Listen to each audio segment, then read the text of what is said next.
ओम शांति। आज 21 जनवरी 2024 है।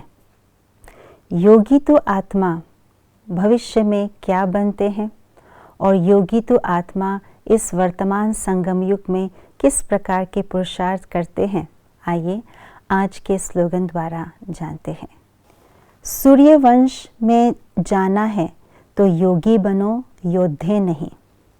सूर्यवंश की आत्माएं अर्थात देवी देवता धर्म वाली आत्माएं और चंद्रवंश की आत्माएं अर्थात जो क्षत्रिय धर्म की आत्माएं हैं, उसी को ही त्रेता युग माना चंद्रवंशी आत्माएं कहा जाता है। दुनिया में भी जो क्षत्रिय धर्म के आत्माएं होते हैं, उनके लिए कहा जाता है कि ये योद्धे होते हैं।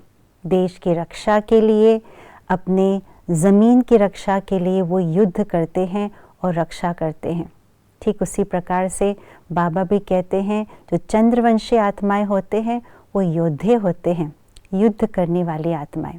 लेकिन सूर्यवंशी आत्माएं योद्धे नहीं होते, योगी होते हैं, अर्थात नॉन वायलेंस होते हैं, कभी भी हाथ नहीं उठाते या युद्ध नहीं करते।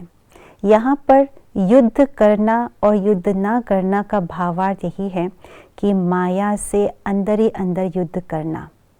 जो आत्माएं माया के साथ युद्ध करते हैं वो थक जाते हैं और युद्ध करते करते अगर शरीर छूट जाए तो अंतमति सो गति, अर्थात उस समय शरीर छूट जाए तो चंद्रवंश में पैदा होंगे। और यदि योगी बन करके शरीर छूटे, माया पर विजय प्राप्त करके शरीर छूटे तो सूर्यवंशी आत्माएं बनेंगे। इसीलिए चित्रों में भी दिखाते हैं, भक्ति मार्ग के चित्रों में भी दिखाते हैं, ज्ञान मार्ग के चित्रों में भी दिखाते हैं। सूर्यवंशी आत्माओं को बांसुरी दी है, श्री कृष्ण को बांसुरी दी है और श्री राम को तीर और कमान दिया है। तो युद्ध करने वाले चंद्रवंश में जाएंगे और योगी आत्माएं सूर्यवंश में जाएंगे। युद्ध करना माना माया के साथ युद्ध करना। अगर युद्ध करते करते पास भी हो गए तो भी उसको योद्धा ही कहेंगे, क्योंकि जो योगी तो आत्माएं हैं वो कभी भी युद्ध नहीं करते और पास विद ऑनर्स बन जाते हैं। योग की शक्ति द्वारा, ज्ञान की शक्ति द्वारा वे माया को दूर से ही भगा देते हैं, माया के प्रभाव में नहीं आते। लेकिन जो युद्ध करने वाले हैं पहले माया के प्रभाव में आते, फिर बाद में रियलाइज़ होते, फिर युद्ध करते, फिर जीतते हैं।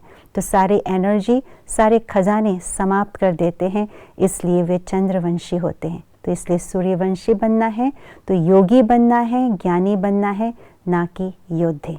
ओम शांति।